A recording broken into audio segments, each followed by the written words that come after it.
What's up, guys? It's Chris here. As you can tell, I'm a little under the weather. That's why my voice is kind of like this. But as promised, new crypto and NFT videos every single Monday and Wednesday. I've been making different content since March, and I'm going to continue to do it for you guys. We're currently almost at 4,000 subscribers, which is absolutely insane to think about. I remember trying to cross the 1,000 mark, then the 2,000, and now we're approaching 4. So thank you so much if you're subscribed to the channel. If you're not subscribed and this type of content benefits you in any way, please consider hitting the subscribe button down below and like the video for the YouTube algorithm. In today's video, I'm going to go over a really fun topic that really nobody else is talking about right now, and that's the Master Collector program in Veve. I believe taking advantage of it will allow you to get future Grail drops, and the thing is, nobody's really paying attention right now, so a lot of these sets and a lot of these ways to stack points is fairly cheap. Now, there is a bit of speculation in this video because we don't have all the details, but people keep on saying we don't know what it's going to look like, but we do, and I'm going to show you what we do know in this video and where we can work from. So for those of you that don't know coming in, I've already done a video on it, but the Master Collector program is coming in Veve, and this is a way that Veve basically gamifies their system. They give you points based on like sets that you have, based on individual collectibles and rarities and all of that. These points are able to do things like be able to buy accessories, give you premium market listings, and a bunch of other stuff. But one thing that I really want to hit on in this video that, again, I feel like is just being looked over is you can actually use these points for drop advantages. Right now, all of our drop advantages come from tips and tricks. They all come from a line gate, they come from ping to servers, they come from restarting your phone, and really knowing what you're doing, which is a very fun aspect to what we have right now, but that's not going to last forever. Eventually, it's going to go to this new system, which is more of a lottery-style system. Each person will be able to have one ticket, and that ticket will have their odds on whether they're going to get the drop or not. Well, this kind of adds more gamification to it. Again, you're able to use those points that you stack to be able to buy more tickets. And let's look exactly how that looks like. So the first thing we see is that a percentage of additions of each rarity and a drop will be made available for the raffle. So what this tells us is that the average user still will have a chance to get any rarity. So it's not like all of the whales or all the people with a lot of points are going to be able to all go in on the secret rare and take all the additions. No.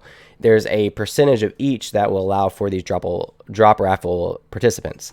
After that, we see that users can participate in the drop raffle by using their points to purchase a drop raffle ticket. Now, what is unclear here is exactly how many points each ticket cost.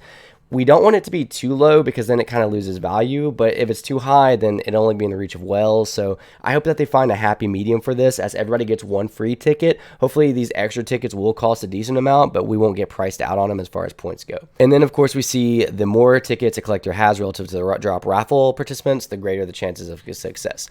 So going back to what I just said, we still have so many IPs to be released and some possible major brands. So of course there's the fun, infamous when Pokemon. Imagine Pokemon comes out and you have a advantage. You've been stacking these points, you've been sticking with your game plan, you have your sets and all your other high point stuff, and you go all in on Pokemon. That's even more of a chance that you could likely get a Pokemon first appearance. Same thing with things that we know for sure that we have. We have Star Wars, so what about when Darth Vader drops, or any of our other major Disney princesses or Disney stars, or any of our other big Marvel characters? Like, we have a lot of Grails that haven't entered the space yet that are coming, a lot of other major IPs that are coming, and it just makes sense to me to be early to advantages. And we have an early advantage right now, and that's stacking these points early. It goes over how it works here, and I have broken this down again in another video, but basically it's going to show the number of participants that are going for it, but it's not going to show the number of drop raffle tickets. And then it goes back to what I just said, that the MCP drop raffle will close a short time before drop and successful collectors will be notified. The winners must claim the collectible before the drop takes place.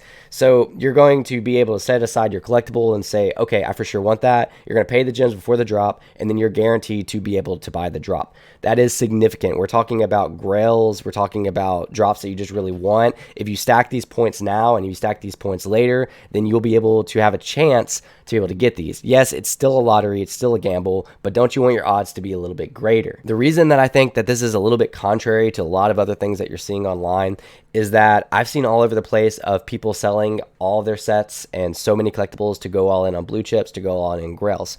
I'm not saying that's a bad move at all. As far as rate of return, and especially if you're super confident in those Grails, I think you probably have the best rate of interest going in on Grails opposed to going on this. I'm putting in a percentage of my bet that this will be advantageous. I plan on constantly investing and growing my VV portfolio. So for me, it just makes sense to not only try to stack Grails, but to maintain some sets, especially those sets with high MCP point advantages, so that I can be able to participate in future Grails and get them for better prices and maybe even retail. So of course, it's hard to decide at the end of the day. Should I go Grails or should I diversify? I'm not going to argue which one of those you should do. Just for the sake of this video, I would argue not to completely give up on the Master Collector program because there are some big things in it. And one of those big things is drop advantages. So how do we do both? How do we try to maximize our Master Collector points with retaining Grails and trying to figure out prices and what's overvalued, what's undervalued?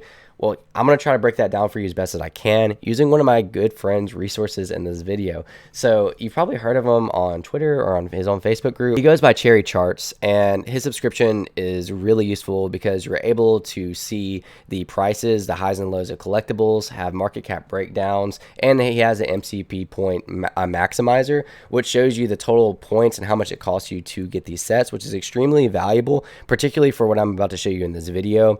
Of course, you can go do this yourself. If you want to try to track this yourself, you go back and refer to that article that I just mentioned earlier, which is their Master Collector Program article, and you'll have to see what each rarity does, how much boost multiplier it gets, how much the sets give you, and all that fun stuff. Or you can use Cherry Charts for it all to be broken down for you right here, which I'm about to do. I will say that Cherry Charts and I talked before making this video, and he told me that he is willing to give some free subscriptions out to some people who comment in this video. So all you have to do is comment your favorite set on Veve for a chance to win a free month subscription to Cherry Charts. And even if you don't want to participate, still go ahead and tell me your favorite set on Veve just for the heck of it. I want to know. Quick note, as always, nothing in this video is financial advice. I'm about to start talking some finances, and I just want to put that out there before. One of the things that I did was I went through all the sets, I saw the cost of the set, and I see how many points it gave you. One of the first things I noticed was if I have the secret rare, ultra rare already in that set, why not finish that set, especially if it's a fairly cheap set? So I went ahead and did that. Then I looked at the cost of sets and then just saw what the cheaper ones were and what I liked. It's hard to justify just buying a set based off of the Master Collector points. I do think they're important. It's really hard for me to tell somebody just to go buy a set for the Master Collector sets. But here's what I think could happen. I think once this catches more traction, and if the announcements do line up with making these points very valuable to drops, I think a lot of the wells and a lot of people who plan early might make some of these prices out of reach. We're already seeing people get priced out on Grails. It wouldn't surprise me if we get priced out on sets to where these sets start reaching insane amounts, because wells and other people know that if you own everything in the set, you get set points. And then after you get those set points, you also have an advantage to these drops. So it would make sense to me that if we eventually get priced out on these. I also think that this is absolutely genius on Veve's part because it's forcing people to buy and hold their sets. It's forcing the initial investment of the sets to constantly go up. I mean, it's genius the way that this works out. Again, there's some things that still need to be unfolded about the Master Collector program, but if they announce the right things and I'm leaning in this direction, I think it could be great playing for it now opposed to later when everybody else is playing for it. Another thing that I like to do is keep an eye on sets that I already think will hold long-term value regardless whether this pans out correctly or not. So one of the first sets I thought of was the USPS Series 1. So I actually bought this last week, the entire set for $800 with decent mint numbers.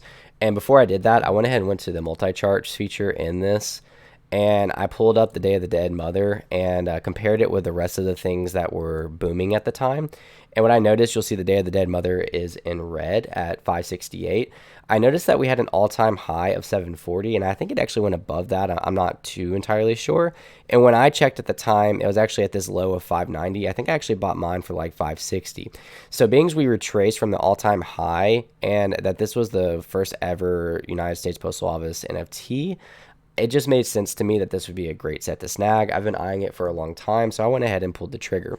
So one of the tactics I like to use is, do I want this set? Do I think that the set will retain long-term value regardless of whether this plan plays out or not? And how's it doing in regarding to its all-time high? Is it currently at an all-time high? So am I buying at all-time high hoping it's going to keep up? Has it retraced from the all-time high? You know, those are questions that you got to ask yourself. Of course, with a lot of this field, we do believe that no matter where we buy it, it's going to go up and to the right, but it's just something to consider because you always want a better buy-in, right? So I definitely don't recommend doing this, but I noticed that I had a lot of more Mermacornos already that were 3-digit mint, so I was like, you know what, whatever. The points of the whole set is 14 13.75, so I might or might not have finished the entire Myrmecornos Season 1 set without even caring about Myrmecornos, but it's definitely a fun food for thought. There's some higher sets like the Lincoln Design Company Myrmecornos Season 2. You can see right here what the cost of it is and the points per set, so it's just some fun stuff to think about and some fun things to play around with. I genuinely do want to know your thoughts about the Master Collector Program points. Do you think that they're going to be an important factor? Do you think people are sleeping on it right now? Do you think overall in social media just nobody's really paying attention? Because to me it looks like these are going to be kind of important, and overall nobody really cares about them right now. Maybe I'm wrong, and that's why I always like to play things safe. At the end of the day, if I'm wrong, I'm not mad that I'm holding the United States Postal Service first ever NFT. I'm not mad that I'm holding the Coca-Cola set, whatever sets that I choose to buy and complete for those Master Collector set points and for the sets itself. I'm not mad at the end of the day, but also if I'm right, I really do think some of these things might get us priced out in the future. Once people know without a doubt that these Master Collector points are valuable and they do give one of, if not the only drop advantages that we have to new Grails in the future, I think the tides can change and we might see a shift in focus. What do you think? Leave it down below in the comments and I'll catch you guys next time. Peace out.